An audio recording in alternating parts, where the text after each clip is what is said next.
কালকে যে মুহূর্তে বিমানটা আসছিল এত জোরে একটা সাউন্ড হচ্ছিল, এমন সাউন্ড আমি আমার জীবনে কখনো শুনি নাই। যখন এই যে আমার বিল্ডিং যেখানে 5 নম্বর প্রজেক্ট যেখানে মেয়েদের ক্লাস হয়, সেই বিল্ডিংটা প্রায় ওই বিল্ডিংটা ছাদ থেকে প্রায় 5 হাত উপর থেকে রকেটটা এসে এইখানে পড়ছে, পরে ধাস করে যে একটা ব্লাস্ট হয়েছে, এমন জোরে ব্লাস্ট হয়েছে এখান থেকে যে এই পর্যন্ত প্রায় 5 তলার উপর পর্যন্ত আগুন ছড়াই গেছে। ছড়াই যাওয়ার পর এখান থেকে যে একটা হাওয়া আসছে আমরা অনুভূতি করতে পারছি যে যখন একটা বিমান পড়ে তখন একটা তাপমাত্রা কত থাকে, 1500 ডিগ্রি সেলসিয়াসের উপরে তাপমাত্রা থাকে। সেখানে বাচ্চাগুলা চারদিকের আশেপাশের স্টুডেন্টরা যারা দূরবর্তী ছিল তাদের শরীরে চামড়া বার্ন হয়ে গেছে। সেখানে ভিতরের বাচ্চাগুলোর কি অবস্থা থাকবে।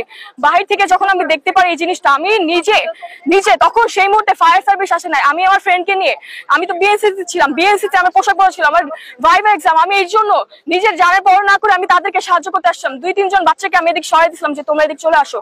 কিন্তু আমি কিছু বাচ্চাদের যা আমি আমার জীবনে চোখে দেখি নাই, যা আমি জীবনে কল্পনা করতে পারি নাই, সেই জিনিসটা আমার কালকে হয়েছে। আমি এইখানে একটা বাচ্চাকে দেখতে পাইছি যে বাচ্চাটা ক্লাস 3 তে পড়তো, তার শরীরের অর্ধেক দেহ আমি দেখতে পাইছি, অর্ধেক দেহ ছিল আর অর্ধেক ছিল না, অর্ধেক দেহ পুড়ে সেখান থেকে রক্ত বের হচ্ছিল। আর একটা বাচ্চার মাথা দেখতে পাইছি, হাত দেখতে পাইছি, আমি চোখে দেখছি। আমার থেকে লম্বা করে একটা ছেলে ছিল যার শরীরের চামড়া পুড়ে সে হাঁটতা ছিল। এই জিনিসগুলো দেখে আমি নিজের চোখে কি করব, মানুষজন এত হাঁটাহাঁটি করতেছিল, এত করতেছিল, আমি কি করব, কাকে ধরবো, কোন পোড়া ছেলেকে ধরবো, আমি কাকে ধরবো। আমি 2-3 জন বাচ্চাকে করছি, এত মানুষজন ছিল নিজের জানের পরোয়া করে তারা দৌড়াচ্ছিল। এখানে আমি কিছু বাচ্চাদের দেখছি তাদের মাথা অর্ধেক ছিল, তাদের দেহ অর্ধেক ছিল, আমি নিজের চোখে দেখছি 10-12 জনের দেহ অংশ খন্ডিত এখানে ছিল। সেখানে কিভাবে খবর নিউজে তারা বলে 21 জন নিহত আহত, কিভাবে বলে আমি নিজের চোখে দেখেছি। এভাবে 12 জন বা 13 জনের মতো স্টুডেন্ট এখানে অবস্থা খারাপ ছিল, তারা কিভাবে বলে মানুষজন এখানে অবস্থা খারাপ। আমাদের এখান থেকে স্টুডেন্টদের তারা যে বিমানটা আসছে, এখান থেকে যে বিমানটা আসছে যদি এই বিল্ডিং এর উপর পড়তো 5 হাত, আমি নিজের চোখে দেখছি এই বিল্ডিংটা থেকে 5 হাত উপরে থেকে একটু দূরত্ব ছিল বিমানটা যদি এখানে না আসে পড়ে বিল্ডিংটার উপর পড়তো, এখান থেকে যতজন স্টুডেন্ট নিহত হয়েছে তার থেকে তো এখানে আরো বেশি হয়তো। উপর থেকে হোস্টেলের বাচ্চারা ছিল, তাদের গায়ে আগুন লাগতো, উপরে স্টুডেন্ট থাকতো, এখানে সব ফার্স্ট ইয়ার সেকেন্ড ইয়ার স্টুডেন্টরা, তাদের অবস্থা এসএসসি যারা ক্যান্ডিডেট যারা 2026 সালে এইচএসসি এসএসসি দিবে তাদের অবস্থা হতো, হাজার হাজার স্টুডেন্ট মারা যেত। তো এই ধরনের বিমান প্রশিক্ষণ এই ধরনের এলাকায় লোকাল এলাকায় কেন প্রশিক্ষণ দেওয়া হবে? এইটা 1966 সালের একটা বিমান যেটা কিনা চীন থেকে দেওয়া হয়েছিল, তো তারা কেন এই এরিয়াটা এই করবে? আজকে যদি না হয়তো যে কোনো সময় হয়তো আমাদের কলেজটা যদি না পড়তো, যে কোনো লোকাল এরিয়ায় পড়লে সেখানে কি মানুষ থাকতো না?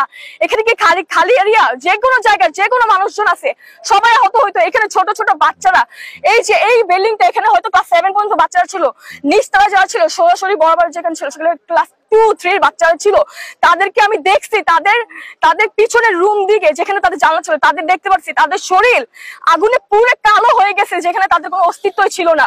আমি চোখে দেখছি এই জিনিসটা দেখে আমি কান্না করতে করতে আমার মাথা আমি যে কি করব আমি তখন বুঝতে পারতেছিলাম না, কাকে ধরে ধরবো, কার লাশ কি ধরবো। তাদের লাশ মাথা অর্ধেক ছিল, মজক বের হয়ে আসছিল, এক একজনের ঘিলু বের হয়ে আসছিল, একজনের হাত আঙ্গুল এক এক জায়গায় পড়ে আসছিল, আমি কাকে যেয়ে ধরবো আমি কিছু বুঝতে পারতেছিলাম। বাচ্চাদের অবস্থা থেকে আমি কখনো কল্পনাই করতে পারিনি আমার বিদ্যালয় এরকম কিছু একটা হবে। বিমান যখন এখানে আসছে কেন এই এরিয়াতে কেন এই বিমানগুলো এখানে প্রশিক্ষণ নেওয়া হবে? কেউ কি জানে যে এইগুলো এরকম হবে? কারো কল্পনা ছিল? যেখানে 2 মিনিট আগে আমাদের এই বাচ্চাদের কিছুক্ষণ পরে ছুটি দেওয়ার কথা ছিল, তারা ভাবতেছিল যে আমাদের কিছুক্ষণ পর ছুটি দেবে, আমরা চলে যাবো বাসায়, কিন্তু তাদের তো বাসা যাওয়া হলো না। তারা সারা জীবনের জন্য চলে গেছে, তাদের আর বাসায় যাওয়া হলো না। আমি কালকে সারাদিন বাসায় থাকতে পারিনি। আমার বাসার পাশে একজন বাসা যার বাড়িওয়ালার মেয়ে তার মারা গেছে, সে ক্লাস 3 তে পড়তো। আমার ছোট ভাইয়ের ফ্রেন্ড ছিল, সে প্রায় সময় বিকালে খেলার জন্য ডাক দিত, আমরা বাসায় আসতো, তার আরবি পড়ার জন্য ডাক দিত। কিন্তু মেয়েটাকে আমি শুনতে পারি সে মর্গে আছে। মর্গে তার যখন আমি লাশের ছবিটা দেখি, তার গলার এখানে মুখ পুড়ে গেছে, তার মুখ চেনা যাচ্ছে না, সে একদিকে তাকায় ছিল। মানুষ কখন এইভাবে মরে? যখন সে হঠাৎ করে ভয় পায় মরে যায়, তখন সে একদিকে তাকায় থাকে। মেয়েটার চোখ দেখে আমি একদিকে মনিটা তাকাই ছিল, এই অবস্থা তার শরীর পুরো অবস্থা আমি পেয়েছি। মেয়েটা মারা গেছে, তার বাবা মা অনেকে লাশই খুঁজে পায়নি, অনেকে তার আইডি কার্ড নিয়ে জানাজা দিছে। সরকারকে এই জিনিসটা মেনে নেবে? বাংলাদেশে তো সরকার চেঞ্জ হয়েছে, তাহলে কেন এই বিমানগুলো এখানে চলে? নতুন কি বিমান অস্ত্র এগুলো দিতে পারে না? 1966 সাল আপনারা গুনে দেখছেন, মাত্র 2025 সাল, আর কবে 1966 সাল? এই বিমান দিয়ে আগের বছরও একবার অ্যাক্সিডেন্ট হয়েছিল, অ্যাক্সিডেন্ট কিভাবে হয়েছিল, যে সেই অ্যাক্সিডেন্টটা বিমানটা হয়তো নদী বা লেকের ভিতর পড়ে গেছে, দ্যাটস ওয়াই এত মানুষই হতে পারে নাই। কিন্তু আপনারা কালকের জিনিসটাই খবর খেয়াল করেন যে বিমানটা এইভাবে কলেজের সামনে এসে পড়ছে। বাচ্চাদের, যেখানে বাচ্চারা ক্লাস করতো 2, 3, 7 এর বাচ্চারা, তাদের বয়স 9 বছর ছিল, 10 বছর ছিল, কে জানতো যে তারা সারা জীবনের জন্য চলে যাবে? আপনারা বলতে পারবেন কে জানতো তারা সারা জীবনের জন্য চলে যাবে? ছোট বাচ্চারা, যাদের অনেকের ছিল বার্থডে, আমি যতটুকু দেখছি ফোনের ভিতরে এক একজনের বার্থডে ছিল, একজনের বাবা বলতেছে যে আমার ছেলের বার্থডে ছিল, আমি বাসায় রেডি করে রাখছি অনেক কিছু, কিন্তু ছেলে যে আজীবনের জন্য চলে যাবে সে কি আর আমি জানতাম?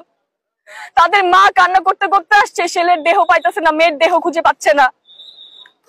বলতে পারেন কেন খুঁজে পাচ্ছে না? মানুষ এখান থেকে খুলে হাত বলেন, পা বলেন, মজক বলেন, এক এক জায়গায় ছিটে গেছে। কিভাবে দেহ খুঁজে পাবেন বলতে পারবেন আমাকে? আমাদের দাবি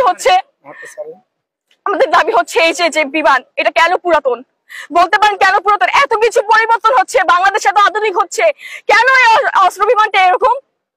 এটা কেন পুরাতন? এটা যদি পুরাতন না হতো এখানে কি এটা হতে পারতো? এই দুর্ঘটনা হতে পারতো? আপনারা বলতে পারবেন? এটা পুরাতন বলে বিমান যে চালাচ্ছিল সে কি নিজের জান দিয়ে দিয়েছে? সে নিজের জান দিতে পারছে? সে নিজে এইটা ওখানে ভিতরে যারা ছিল তারা প্যারাশুট দিয়ে আগে আগে, যে সাভারের এখানে একটা লেক আছে সেখানে তার পড়ে গেছে, সে চাইলে পারতো না প্যারাশুট দিয়ে নিজে পড়ে যেতে? সে পারতো না নিজের জানটা বাঁচাইতে? সে তো বাঁচায় নাই, সে নিজে জিনিসটাকে কন্ট্রোল করার জন্য যাতে এই জায়গাটা না হয়, দ্যাটস ওয়াই সে এখান থেকে নিজের জানটা দেওয়ার জন্য সে নিজের জান কুরবান করে দিছে। কেন কুরবান করে দিছে? যদি বিমানটা এইভাবে আউট অফ কন্ট্রোল না হতো তাহলে কেন এই ধরনের দুর্ঘটনা হতো?